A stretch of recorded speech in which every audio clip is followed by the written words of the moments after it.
ನಮಸ್ಕಾರ ಸ್ನೇಹಿತರೆ, ಕರ್ನಾಟಕ ಮ್ಯಾಟರ್ಸ್ನ ಮತ್ತೊಂದು ವಿಶೇಷ ಸಂಚಿಕೆಗೆ ನಿಮಗೆಲ್ಲ ಸ್ವಾಗತ.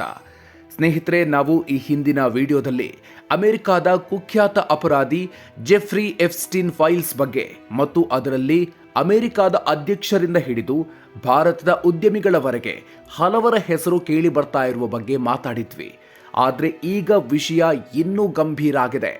ಈ ಎಪ್ಸ್ಟೀನ್ ಫೈಲ್ಸ್ಗೂ ಭಾರತದ ಪ್ರಧಾನಿ ಕುರ್ಚಿಗೂ ಲಿಂಕ್ ಇದೆ ಅನ್ನೋ ಸ್ಫೋಟಕ ಮಾತುಗಳು ಕೇಳಿ ಬರ್ತಿವೆ. ಡಿಸೆಂಬರ್ 19ಕ್ಕೆ ಭಾರತದ ರಾಜಕೀಯದಲ್ಲಿ ದೊಡ್ಡ ಭೂಕಂಪನ ಆಗಲಿದೆ. ಪ್ರಧಾನಿ ಮೋದಿ ರಾಜೀನಾಮೆ ನೀಡಬೇಕಾಗತ್ತೆ. ಹೊಸ ಪ್ರಧಾನಿ ಅಧಿಕಾರಕ್ಕೆ ಬರಲಿದ್ದಾರೆ. ಹೀಗಂತ ಮಹಾರಾಷ್ಟ್ರದ ಮಾಜಿ ಮುಖ್ಯಮಂತ್ರಿ ಮತ್ತು ಹಿರಿಯ ಕಾಂಗ್ರೆಸ್ ನಾಯಕ ಪೃಥ್ವಿರಾಜ್ ಚವ್ಹಾಣ್ ಬಾಂಬ್ ಸಿಡಿಸಿದ್ದಾರೆ. ಅಷ್ಟಕ್ಕೂ ಡಿಸೆಂಬರ್ 19ರಂದೇ ಆ ಭೂಕಂಪ ಆಗೋದ್ಯಾಕೆ? ಅಮೆರಿಕದಲ್ಲಿ ಬಿಡುಗಡೆಯಾಗಲಿರೋ ಆ ಫೈಲ್ಸ್ಗೂ ಭಾರತದ ಪ್ರಧಾನಿ ಬದಲಾವಣೆಗೂ ಏನು ಸಂಬಂಧ? ಶಿವಸೇನಾ ನಾಯಕ ಸಂಜಯ್ ರಾವತ್ ಹೇಳ್ತಾ ಇರೋ ಆ ಅಮೆರಿಕದ ಎಪಿಸೆಂಟರ್ ಕಥೆ ಏನು?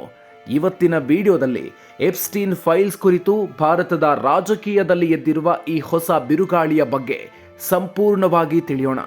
ವಿಡಿಯೋ ಶುರು ಮಾಡೋದಕ್ಕೂ ಮೊದಲು ನೀವಿನ್ನೂ ನಮ್ಮ ಚಾನಲ್ಗೆ ಸಬ್ಸ್ಕ್ರೈಬ್ ಮಾಡಿಲ್ಲ ಅಂದರೆ ದಯವಿಟ್ಟು ಸಬ್ಸ್ಕ್ರೈಬ್ ಆಗಿ ಬೆಲ್ ಐಕಾನ್ ಪ್ರೆಸ್ ಮಾಡಿ.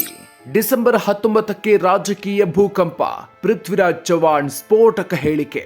ಸ್ನೇಹಿತರೆ, ಮಹಾರಾಷ್ಟ್ರದ ಮಾಜಿ ಸಿಎಂ ಪೃಥ್ವಿರಾಜ್ ಚವ್ಹಾಣ್ ಇತ್ತೀಚೆಗೆ ಪಿಂಪ್ರಿ ಚಿಂಚ್ವಡ್ನಲ್ಲಿ ನಡೆದ ಕಾರ್ಯಕ್ರಮವೊಂದರಲ್ಲಿ ಒಂದು ಸ್ಫೋಟಕ ಹೇಳಿಕೆ ನೀಡಿದ್ದಾರೆ. ಅವರ ಪ್ರಕಾರ ಡಿಸೆಂಬರ್ 19ರಂದು ಅಮೆರಿಕಾದಲ್ಲಿ ಎಪ್ಸ್ಟೀನ್ ಫೈಲ್ಸ್ ಬಿಡುಗಡೆ ಆಗಲಿದೆ. ಇದರಲ್ಲಿ ಜಗತ್ತಿನ ದೊಡ್ಡ ದೊಡ್ಡ ನಾಯಕರ ರಹಸ್ಯಗಳು, ಫೋಟೋಗಳು ಮತ್ತು ಸ್ಟಿಂಗ್ ಆಪರೇಷನ್ ಮಾಹಿತಿಗಳು ಹೊರಬರಲಿವೆ. ಇದರ ಬಿಸಿ ಭಾರತಕ್ಕೂ ತಟ್ಟಲಿದ್ದು ಪ್ರಧಾನಿ ಮೋದಿ ರಾಜೀನಾಮೆ ನೀಡುವ ಸಾಧ್ಯತೆ ಇದೆ ಅಂತ ಚವ್ಹಾಣ್ ಹೇಳಿದ್ದಾರೆ. ಅಷ್ಟೇ ಅಲ್ಲ, ಒಂದು ವೇಳೆ ಮೋದಿ ಕೆಳಗಿಳಿದ್ರೆ ಮುಂದಿನ ಪ್ರಧಾನಿ ಒಬ್ಬ ಮರಾಠಿ ಮನುಷ್ಯ ಆಗಿರ್ತಾರೆ. ಬಿಜೆಪಿಯಲ್ಲಿ ಪ್ರಧಾನಿಯಾಗುವ ಸಾಮರ್ಥ್ಯವಿರುವ ಪರ್ಯಾಯ ನಾಯಕರು ಮಹಾರಾಷ್ಟ್ರದಲ್ಲಿದ್ದಾರೆ ಅನ್ನೋ ಸುಳಿವನ್ನು ಕೂಡ ಅವರು ನೀಡಿದ್ದಾರೆ. ಇದು ಕೇವಲ ಚವ್ಹಾಣ್ ಅವರ ಮಾತಲ್ಲ. ಉದ್ಧವ್ ಬಣದ ಶಿವಸೇನಾ ನಾಯಕ ಸಂಜಯ್ ರಾವತ್ ಕೂಡ ಇದೇ ಮಾತನ್ನ ಪುನರುಚ್ಚರಿಸಿದ್ದಾರೆ. ಡಿಸೆಂಬರ್ 19 ಶುಕ್ರವಾರದಂದು ದೆಹಲಿಯಲ್ಲಿ ರಾಜಕೀಯ ಭೂಕಂಪನ ಆಗಲಿದೆ. ನರೇಂದ್ರ ಮೋದಿ ಸರ್ಕಾರ ಬಿದ್ದು ಹೋಗಲಿದೆ. ಈ ಭೂಕಂಪದ ಕೇಂದ್ರ ಬಿಂದು ಅಮೆರಿಕದಲ್ಲಿದೆ ಅಂತ ರಾವತ್ ಭವಿಷ್ಯ ನುಡಿದಿದ್ದಾರೆ. ಬಿಜೆಪಿ ತನ್ನ ಎಲ್ಲಾ ನಾಯಕರಿಗೆ ದೆಹಲಿ ಬಿಟ್ಟು ಕದಲದಂತೆ ಸೂಚನೆ ನೀಡಿದೆ. ಅಂದ್ರೆ ಅಲ್ಲಿ ಏನೋ ನಡೀತಿದೆ ಅನ್ನೋದು ವಿರೋಧ ಪಕ್ಷಗಳ ವಾದ. ಅಮೆರಿಕದ ಫೈಲ್ಸ್ಗೂ ಭಾರತಕ್ಕೂ ಏನು ಲಿಂಕ್? ಸ್ನೇಹಿತರೆ, ಈ ನಾಯಕರು ಡಿಸೆಂಬರ್ 19ನೇ ತಾರೀಖನ್ನೇ ಯಾಕೆ ಹೇಳ್ತಿದ್ದಾರೆ ಅಂದ್ರೆ ಅದಕ್ಕೆ ಕಾರಣ ಅಮೆರಿಕದಲ್ಲಿ ಪಾಸ್ ಆಗಿರೋ ಹೊಸ ಕಾನೂನು. ಅದೇ ಎಪ್ಸ್ಟೀನ್ ಫೈಲ್ಸ್ ಟ್ರಾನ್ಸ್ಪರೆನ್ಸಿ ಆಕ್ಟ್. ಈ ಕಾನೂನಿನ ಪ್ರಕಾರ ಅಮೆರಿಕದ ನ್ಯಾಯಾಂಗ ಇಲಾಖೆ ಎಪ್ಸ್ಟೀನ್ ಕೇಸ್ಗೆ ಸಂಬಂಧಿಸಿದ ಎಲ್ಲ ದಾಖಲೆಗಳನ್ನ ಡಿಸೆಂಬರ್ 19ರ ಒಳಗೆ ಜಗತ್ತಿನ ಮುಂದೆ ಇಡಲೇಬೇಕು. ಈಗಾಗಲೇ ಸೋಷಿಯಲ್ ಮೀಡಿಯಾದಲ್ಲಿ ಕೆಲವೊಂದು ಹೆಸರುಗಳು ಹರಿದಾಡ್ತಿವೆ. ಈ ಫೈಲ್ಸ್ನಲ್ಲಿ ಬರೀ ಅಮೆರಿಕಾದವರಲ್ಲ, ಜಗತ್ತಿನ ಇತರೆ ದೇಶಗಳ ಪ್ರಧಾನಿಗಳು, ಅಧ್ಯಕ್ಷರುಗಳ ಫೋಟೋಗಳು ಮತ್ತು ರಹಸ್ಯಗಳು ಇವೆ ಅನ್ನೋದು ಪೃಥ್ವಿರಾಜ್ ಚವ್ಹಾಣ್ ಅವರ ವಾದ. ಹೀಗಾಗಿ ಭಾರತದ ರಾಜಕೀಯದ ಮೇಲೂ ಇದು ಪರಿಣಾಮ ಬೀರಬಹುದು ಅಂತ ಅವರು ಊಹಿಸಿದ್ದಾರೆ. ಲೀಕ್ ಆಗಿವೆ ಫೋಟೋಗಳು, ಬಯಲಾಯಿತು ಖ್ಯಾತನಾಮರ ಎಪ್ಸ್ಟೀನ್ ಲಿಂಕ್. ಅಮೆರಿಕದ ಸಂಸತ್ತಿನ ಸಮಿತಿಯೊಂದು ಈಗಾಗಲೇ ಎಪ್ಸ್ಟೀನ್ ಎಸ್ಟೇಟ್ಗೆ ಸಂಬಂಧಿಸಿದ ಕೆಲವೊಂದು ಫೋಟೋಗಳನ್ನು ರಿಲೀಸ್ ಮಾಡಿದೆ. ಇದು ನಿಜಕ್ಕೂ ಬೆಚ್ಚಿ ಬೀಳಿಸೋ ಹಾಗಿದೆ. ಅದರಲ್ಲಿ ಏನಿದೆ ಅಂತ ನೋಡೋದಾದ್ರೆ, ಮೊದಲನೆಯದ್ದು ಟ್ರಂಪ್ ಫೋಟೋಗಳು. ಅಮೆರಿಕ ಅಧ್ಯಕ್ಷ ಡೊನಾಲ್ಡ್ ಟ್ರಂಪ್ ಅವರು 6 ಜನ ಮಹಿಳೆಯರ ಜೊತೆ ನಿಂತಿರೋ ಫೋಟೋ ಲೀಕ್ ಆಗಿದೆ. ಇದರಲ್ಲಿ ಮಹಿಳೆಯರ ಮುಖವನ್ನ ಮರೆ ಮಾಡಲಾಗಿದೆ. ಟ್ರಂಪ್ ಅವರ ಇನ್ನೂ ಹಲವು ಫೋಟೋಗಳು ಈ ಲೀಕ್ನಲ್ಲಿವೆ. ಎಪ್ಸ್ಟೀನ್ ಮನೆಯಲ್ಲಿ ಹ್ಯಾಲೋವಿನ್ ಪಾರ್ಟಿಗೆ ಬಳಸಿದ ಕುಂಬಳಕಾಯಿಯೊಂದಕ್ಕೆ ಟ್ರಂಪ್ ರೀತಿ ವಿಗ್ ಹಾಕಿ ಟ್ರಂಪ್ ಕಿನ್ ಮೇಕ್ ಹ್ಯಾಲೋವಿನ್ ಗ್ರೇಟ್ ಎಗೈನ್ ಅಂತ ಬರೆದಿರೋ ಫೋಟೋ ಸಿಕ್ಕಿದೆ. ಮೂರನೆಯದು ಕಾಂಡೋಮ್ ಬೌಲ್. ಎಪ್ಸ್ಟೀನ್ ಮನೆಯಲ್ಲಿ ವಿಚಿತ್ರವಾದ ಬೌಲ್ ಒಂದರಲ್ಲಿ ಟ್ರಂಪ್ ಅವರ ಕಾರ್ಟೂನ್ ಇರೋ ಕಾಂಡೋಮ್ಗಳು ಪತ್ತೆಯಾಗಿವೆ. ನಾಲ್ಕನೆಯದ್ದು ಇತರೆ ಗಣ್ಯರು. ಮೈಕ್ರೋಸಾಫ್ಟ್ ಸಂಸ್ಥಾಪಕ ಬಿಲ್ ಗೇಟ್ಸ್, ವೈಟ್ ಹೌಸ್ನ ಮಾಜಿ ಅಧಿಕಾರಿ ಸ್ಟೀವ್ ಬ್ಯಾನನ್, ಅಮೆರಿಕ ಮಾಜಿ ಅಧ್ಯಕ್ಷ ಬಿಲ್ ಕ್ಲಿಂಟನ್, ಪ್ರಖ್ಯಾತ ಉದ್ಯಮಿ ವರ್ಜಿನ್ ಸಮೂಹದ ರಿಚರ್ಡ್ ಬ್ರಾನ್ಸನ್ ಎಪ್ಸ್ಟೀನ್ ಜೊತೆಗಿರುವ ಫೋಟೋಗಳು ಕೂಡ ಹೊರಬಿದ್ದಿವೆ.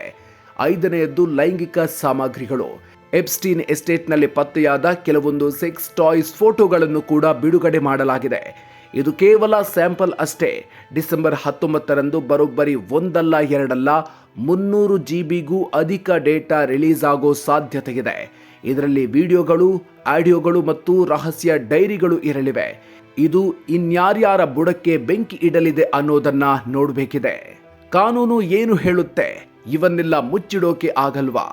ಟ್ರಂಪ್ ಸಹಿ ಹಾಕಿರೋ ಹೊಸ ಕಾನೂನಿನ ಪ್ರಕಾರ ಅಮೆರಿಕಾದ ಅಟಾರ್ನಿ ಜನರಲ್ ಪಾಮ್ ಬಾಡಿ ಅವರು ಎಪ್ಸ್ಟೀನ್ ಫೈಲ್ಸ್ ಅನ್ಲಾಕ್ ಮಾಡಲೇಬೇಕು. ಆದರೆ ಇಲ್ಲೊಂದು ಟ್ವಿಸ್ಟ್ ಇದೆ. ಸಂತ್ರಸ್ತೆಯರ ಹೆಸರು ಮತ್ತು ಫೋಟೋಗಳನ್ನು ಮುಚ್ಚಿಡಬಹುದು, ಆದರೆ ರಾಜಕೀಯವಾಗಿ ಮುಜುಗರವಾಗುತ್ತೆ ಅನ್ನೋ ಕಾರಣಕ್ಕೆ ಯಾವುದೇ ರಾಜಕಾರಣಿ ಹೆಸರನ್ನು ಮುಚ್ಚಿಡುವಂತಿಲ್ಲ ಅಂತ ಕಾನೂನು ಸ್ಪಷ್ಟವಾಗಿ ಹೇಳಿದೆ. ರಿಪಬ್ಲಿಕನ್ ನಾಯಕ ಥಾಮಸ್ ಮ್ಯಾಸಿ ಕೂಡ ಎಚ್ಚರಿಕೆ ನೀಡಿದ್ದು, ಒಂದು ವೇಳೆ ಡಿಸೆಂಬರ್ 19ಕ್ಕೆ ಫೈಲ್ಸ್ ರಿಲೀಸ್ ಮಾಡದಿದ್ರೆ ಅದು ಅಪರಾಧವಾಗುತ್ತೆ ಎಂದಿದ್ದಾರೆ. ಆದರೆ ವಿರೋಧ ಪಕ್ಷದ ಡೆಮೊಕ್ರಾಟ್ಗಳು ಮಾತ್ರ ಟ್ರಂಪ್ ಸರ್ಕಾರ ತಮಗೆ ಬೇಕಾದವರ ಹೆಸರನ್ನು ಉಳಿಸಿಕೊಂಡು ವಿರೋಧಿಗಳ ಹೆಸರನ್ನು ಮಾತ್ರ ಲೀಕ್ ಮಾಡಬಹುದು ಅನ್ನೋ ಅನುಮಾನ ವ್ಯಕ್ತಪಡಿಸಿದ್ದಾರೆ. ಒಟ್ಟಿನಲ್ಲಿ ಇದಕ್ಕೆಲ್ಲ ಡಿಸೆಂಬರ್ 19ರಂದೇ ಉತ್ತರ ಸಿಗಲಿದೆ. ನಿಜಕ್ಕೂ ರಾಜೀನಾಮೆ ನೀಡ್ತಾರಾ ಮೋದಿ? ನಿಜವಾಗುತ್ತಾ ವಿಪಕ್ಷ ನಾಯಕರ ಭವಿಷ್ಯ? ಸ್ನೇಹಿತರೆ, ಸದ್ಯಕ್ಕೆ ಪೃಥ್ವಿರಾಜ್ ಚವ್ಹಾಣ್ ಮತ್ತು ಸಂಜಯ್ ರಾವತ್ ಹೇಳ್ತಿರೋದು ಒಂದು ರಾಜಕೀಯ ಊಹೆ ಅಷ್ಟೇ. ಎಪ್ಸ್ಟೀನ್ ಲಿಸ್ಟ್ನಲ್ಲಿ ಮೋದಿ ಅವರ ಹೆಸರಿದೆಯಾ ಅಥವಾ ಅವರ ಸಂಪುಟದ ಸಚಿವರ ಹೆಸರಿದೆಯಾ ಅನ್ನೋದು ಡಿಸೆಂಬರ್ 19ರ ನಂತರವಷ್ಟೇ ಅಧಿಕೃತವಾಗಿ ಗೊತ್ತಾಗಲಿದೆ. 2019ರಲ್ಲಿ ವ್ಯಕ್ತಿಯೊಬ್ಬರ ಜೊತೆ ಮೋದಿ ಭೇಟಿ ಅರೇಂಜ್ ಮಾಡೋಕೆ ಎಪ್ಸ್ಟೀನ್ ಹೊರಟಿದ್ದ. ಈ ಸಂಗತಿ ಹಳೆಯ ದಾಖಲೆಗಳಲ್ಲಿತ್ತು. ಆದರೆ ಆ ಭೇಟಿ ನಡೆದಿತ್ತಾ ಇಲ್ವಾ ಅನ್ನೋದಕ್ಕೆ ಬಲವಾದ ಸಾಕ್ಷಿ ಮಾತ್ರ ಇನ್ನೂ ಸಿಕ್ಕಿಲ್ಲ. ಆದರೆ ಬೆಂಕಿ ಇಲ್ಲದೆ ಹೊಗೆಯಾಡಲ್ಲ ಅನ್ನೋ ಹಾಗೆ ವಿರೋಧ ಪಕ್ಷದ ಈ ನಾಯಕರು ಬಾರಿ ಕಾನ್ಫಿಡೆಂಟ್ ಆಗಿ ಹೊಸ ಪ್ರಧಾನಿ ಬರ್ತಾರೆ ಅಂತ ಹೇಳ್ತಿದ್ದಾರೆ. ಇದನ್ನೆಲ್ಲ ನೋಡಿದ್ರೆ ತೆರೆಮರೆಯಲ್ಲಿ ಏನೋ ದೊಡ್ಡದು ನಡೀತಿದೆ ಅನ್ನೋ ಅನುಮಾನವಂತೂ ಕಾಡ್ತಿದೆ. ಈ ಬಗ್ಗೆ ನಿಮಗೇನನ್ಸುತ್ತೆ? ಅಮೆರಿಕಾದ ಈ ಎಪ್ಸ್ಟೀನ್ ಫೈಲ್ಸ್ ಇಂದ ಭಾರತದ ಸರ್ಕಾರ ಬೀಳುತ್ತಾ ಅಥವಾ ಇದೆಲ್ಲ ಬರೀ ರಾಜಕೀಯ ಗಿಮಿಕ್ ಇರಬಹುದಾ? ನಿಮ್ಮ ಅಭಿಪ್ರಾಯವನ್ನ ಕಾಮೆಂಟ್ ಮಾಡಿ ತಿಳಿಸಿ. ಈ ವಿಡಿಯೋ ಇಷ್ಟ ಆಗಿದ್ರೆ ಲೈಕ್ ಮಾಡಿ, ಶೇರ್ ಮಾಡಿ.